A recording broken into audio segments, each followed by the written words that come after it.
America UAEയും പറ്റിച്ചു. Iran അമേരിക്കയുടെ കപ്പലുകൾ പൊടിച്ചെടുക്കുകയും ചെയ്തു.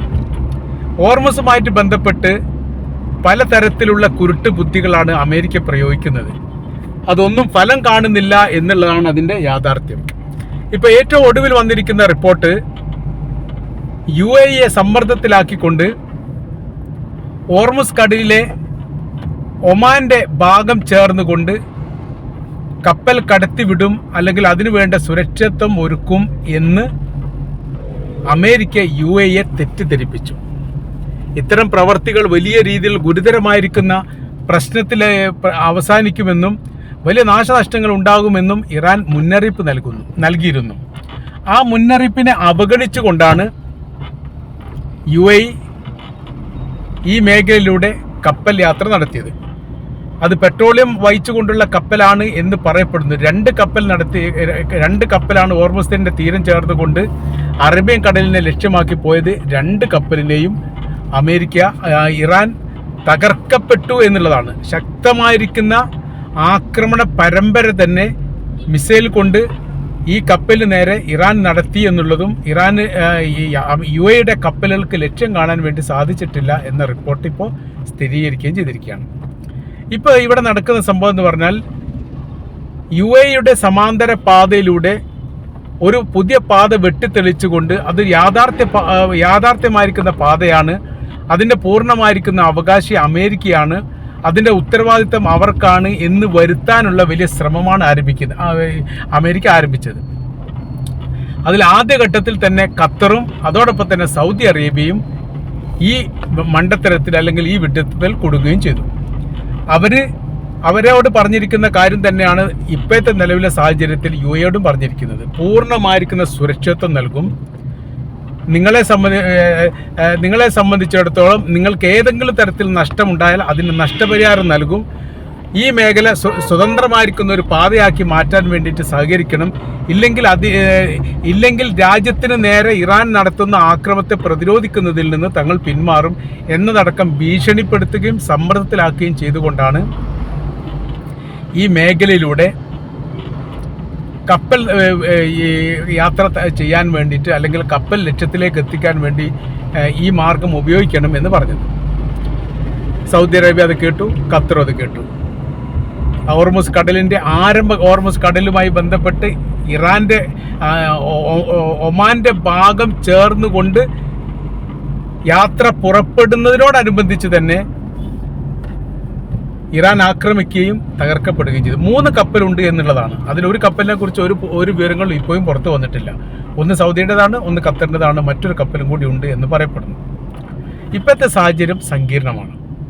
അതോടുകൂടി തന്നെ സൗദി അറേബ്യയും ഖത്തറും അമേരിക്കയും തമ്മിൽ ഉടക്കുന്നിടത്തേക്ക് കാര്യങ്ങൾ എത്തുകയും ചെയ്തു. നിങ്ങൾ എന്തുകൊണ്ട് സുരക്ഷിതത്വം നൽകിയില്ല, എന്തുകൊണ്ട് സംരക്ഷണ ഭിത്തി ഒരുക്കിയില്ല, എന്തുകൊണ്ട് തങ്ങൾക്ക് അങ്ങോട്ട് പ്രവേശിക്കാനുള്ള അനുമതി നൽകിയില്ല എന്നതടക്കമുള്ള ഒരുപാട് വിഷയങ്ങളും ഒരുപാട് പ്രശ്നങ്ങളും ഇതോടനുബന്ധിച്ച് തന്നെ നിലനിൽക്കുകയാണ്.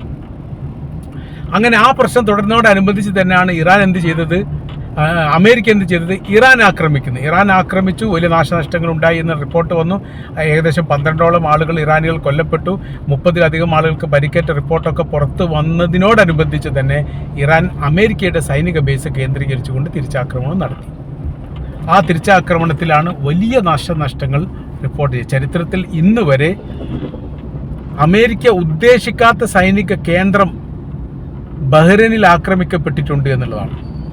അപ്പോൾ ഈ മേഖലയിലും പ്രതിരോധ സംവിധാനങ്ങൾ ഉണ്ടെങ്കിൽ പോലും ഒരു പ്രതിരോധ സംവിധാനം കുറ്റമറ്റ രീതിയിൽ പ്രവർത്തിച്ചിട്ടില്ല എന്നുള്ളതും, സാധാരണ ഇറാൻ ഉപയോഗിക്കാറുള്ള ആയുധം, അതായത് മിസൈൽ അല്ല ഇപ്പോൾ ഉപയോഗിച്ചത്. ഇപ്പോഴത്തെ മിസൈൽ മുൻപ് ഉപയോഗിച്ചതിനേക്കാൾ വലിയ കഠിനമായിരിക്കുന്ന പ്രഹരമേൽക്കാൻ പാകത്തിലുള്ളതും വലിയ ദൂരപരിധി ചെന്ന് ആക്രമിക്കാനുള്ള ശക്തിയുള്ളതുമായിരിക്കുന്ന മിസൈൽ ആയതുകൊണ്ട് അവരുടെ പ്രതിരോധ സംവിധാനത്തെ തകർക്കാൻ വേണ്ടി സാധിച്ചിട്ടില്ല. മേൽക്കൂരയിൽ വീണ് പൊട്ടി അവിടെ 6ഓളം അമേരിക്കൻ സൈനികർ കൊല്ലപ്പെട്ടത് സ്ഥിരീകരിക്കപ്പെടുകയും ചെയ്തു. അതാണ് ഏറ്റവും വലിയ പ്രത്യേകത. എന്നാൽ അതിൽ കൂടുതലൊക്കെ ആൾക്കാർ കൊല്ലപ്പെട്ടിട്ടുണ്ട്, അല്ലെങ്കിൽ സൈനികർ കൊല്ലപ്പെട്ടിട്ടുണ്ട് എന്ന റിപ്പോർട്ട് ഇതിനോടനുബന്ധിച്ച് തന്നെ പുറത്തു വന്ന കാര്യമാണ്. അപ്പോൾ ഈ ഒരു പ്രതിസന്ധി, ഈ ഒരു വിഷയങ്ങളും നിലനിൽക്കുന്ന സമയത്ത് തന്നെയാണ് UAEയോട് അമേരിക്ക പറയുന്നത്, നിങ്ങൾ എന്ത് ചെയ്യണം, ഈ മേഖല കേന്ദ്രീകരിച്ചുകൊണ്ട് കപ്പലയക്കണം. കപ്പലയച്ചാൽ പൂർണ്ണമായിരിക്കുന്ന ലക്ഷ്യത്തിലേക്ക് തങ്ങൾ എത്തിച്ചു തരും. എന്തെങ്കിലും തരത്തിലുള്ള നഷ്ടങ്ങളോ പ്രശ്നങ്ങളോ ഉണ്ടായാൽ അതിനുള്ള നഷ്ടപരിഹാരം നൽകും. ഇതടക്കം UAE പ്രകോപിപ്പിച്ചുകൊണ്ട് UAE പ്രലോഭിച്ചുകൊണ്ടാണ് എന്ത് ചെയ്യുന്നത്, അതൊക്കെ ഈ കപ്പലയക്കുന്നത്.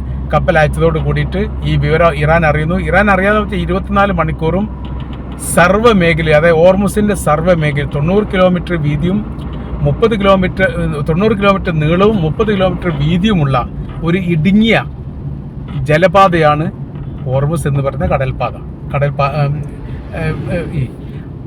അപ്പോൾ ആ മേഖല ആക്രമിക്കാൻ വേണ്ടിയിട്ടുള്ള വലിയ ശ്രമങ്ങൾ പല ഘട്ടങ്ങളിലായിട്ട് അമേരിക്ക നടത്തിയിട്ടുണ്ട് ഇറാനെതിരെ.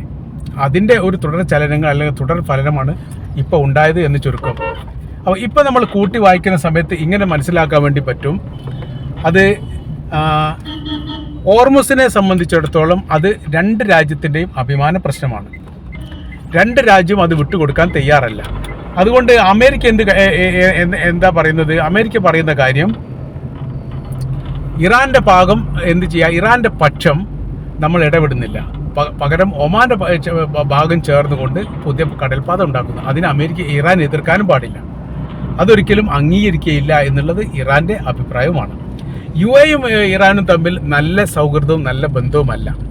പല ഘട്ടങ്ങളിലായി UAEക്ക് നേരെ ആക്രമണം നടത്തിയിട്ടുണ്ട്, വലിയ നാശനഷ്ടങ്ങൾ ഉണ്ടായിട്ടുണ്ട്. ആ നാശനഷ്ടവുമായിട്ട് ബന്ധപ്പെട്ട കാര്യത്തിനൊക്കെ വലിയ വില കൊടുക്കേണ്ടി വന്നിട്ടുണ്ട് എന്നുള്ള കാര്യമൊക്കെ കൃത്യമാണ്. പിന്നീട് ഇറാനുമായിട്ട് യുദ്ധത്തിന് പോലും തങ്ങൾ തയ്യാറാണ് എന്ന് പറയുന്നിടത്തേക്ക് കാര്യങ്ങൾ എത്തിയിട്ടുണ്ട് എന്നുള്ളത് യാഥാർത്ഥ്യമാണ്. എന്നാൽ ഇപ്പോഴത്തെ സാഹചര്യങ്ങൾ നോക്കുന്ന സമയത്ത് രീതികൾക്കൊക്കെ വലിയ മാറ്റങ്ങളാണ്.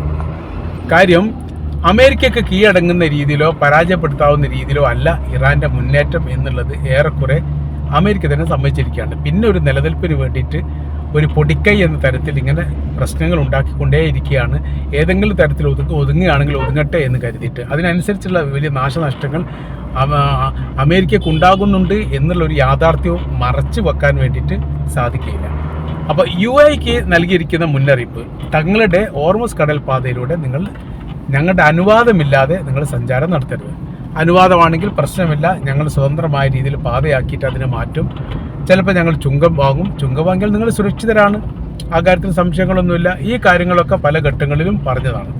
അതിൽ നിന്ന് വ്യത്യസ്തമായിരിക്കുന്ന നിലപാടാണ് സ്വീകരിച്ചത് എന്നതിനാൽ അതിൻ്റേതായിരിക്കുന്ന പ്രയാസങ്ങൾ ഇപ്പോൾ UAE അനുഭവിക്കുന്നുണ്ട് എന്നുള്ള യാഥാർത്ഥ്യമാണ്.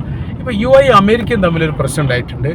നിങ്ങൾ പറയപ്പെട്ട കാര്യങ്ങൾ, നിങ്ങൾ പറഞ്ഞിരിക്കുന്ന കാര്യങ്ങൾ അത് അക്ഷരം പ്രതി നിങ്ങൾ പാലിക്കാൻ ബാധ്യസ്ഥരാണ്. അഥവാ ഞങ്ങൾക്ക് നഷ്ടം വേണം, കപ്പൽ നഷ്ടപ്പെട്ടിട്ടുണ്ടെങ്കിൽ അത് വേണം, അതിനുള്ള സാമഗ്രികൾ, അതായത് പെട്രോളിയമായിട്ട് ബന്ധപ്പെട്ട സംവിധാനമായിരിക്കും അതിലുണ്ടാവുക, അതിൻ്റെ നഷ്ടമാണ്. ഭീമമായിരിക്കുന്ന ഒരു സംഖ്യ UAE നഷ്ടം ചോദിച്ചിട്ടുണ്ട് അമേരിക്കയോട്. അവർ കൊടുക്കുകയോ ഇല്ല എന്നുള്ളതൊക്കെ മറ്റൊരു വശം, അത് രണ്ടാം ഭാഗമാണ്. പക്ഷേ ചോദിച്ചിട്ടുണ്ട് എന്നുള്ളത് ഒരു യാഥാർത്ഥ്യമായിട്ട് ഇപ്പം നിലനിൽക്കുന്നു. അപ്പോൾ ഇതിൻ്റെ ശേഷം, അതായത് ബഹ്റൈൻ്റെ കപ്പലിനോട് ഇതിനോടനുബന്ധിച്ച് തന്നെ ഈ മേഖലയിലൂടെ പോകാൻ വേണ്ടി പറഞ്ഞതാണ്. പക്ഷേ ബഹ്റൈൻ ഇപ്പോഴത്തെ പ്രതിസന്ധി കണക്കിലെടുത്തുകൊണ്ട് അവർ പറഞ്ഞിരിക്കുന്ന കാര്യം, തങ്ങൾ ഒരിക്കലും അതിന് തയ്യാറല്ല, അതുകൊണ്ട് തങ്ങൾ അതിന് നിർബന്ധിക്കരുത്. മാത്രമല്ല, ഈ ബഹ്റൈനുമായിട്ട് ബന്ധപ്പെട്ട വിഷയത്തിൽ വലിയ പ്രതിസന്ധിയിലൂടെയാണ് ആ രാജ്യം തന്നെ കടന്നു പോകുന്നത്. പ്രത്യേകിച്ച് ഇറാൻ്റെ ഇടപെടൽ അത്രക്ക് ഭയങ്കരമായിട്ട് തന്നെ നിലനിൽക്കുന്നു എന്നതിനാൽ വലിയ പ്രയാസം, വലിയ ബുദ്ധിമുട്ട് അവർ അനുഭവിക്കുന്നു. അപ്പോൾ നമ്മൾ കൂട്ടി വായിക്കുന്ന സമയത്ത് ഹോർമുസിൻ്റെ കടൽ ഭാഗം ചേർന്നുകൊണ്ട് ഏതെങ്കിലും തരത്തിലുള്ള ഒരു സ്വതന്ത്ര പാത ലോകരാജ്യങ്ങൾ അംഗീകരിക്കുന്ന തരത്തിൽ ഉണ്ടാക്കാൻ വേണ്ടിയിട്ട് അമേരിക്കയ്ക്ക് സാധിക്കുകയില്ല എന്നുള്ളത് ഉറപ്പാണ്.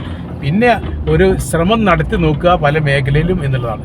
ഇറാനെ സംബന്ധിച്ചിടത്തോളം 24 മണിക്കൂറും ഹോർമുസുമായിട്ട് ബന്ധപ്പെട്ട് നിരീക്ഷിക്കുന്ന IRGCയുടെ ഒരു സംഘം തന്നെ ഈ മേഖലയിൽ സജീവമായിട്ട് പ്രവർത്തിക്കുന്നു.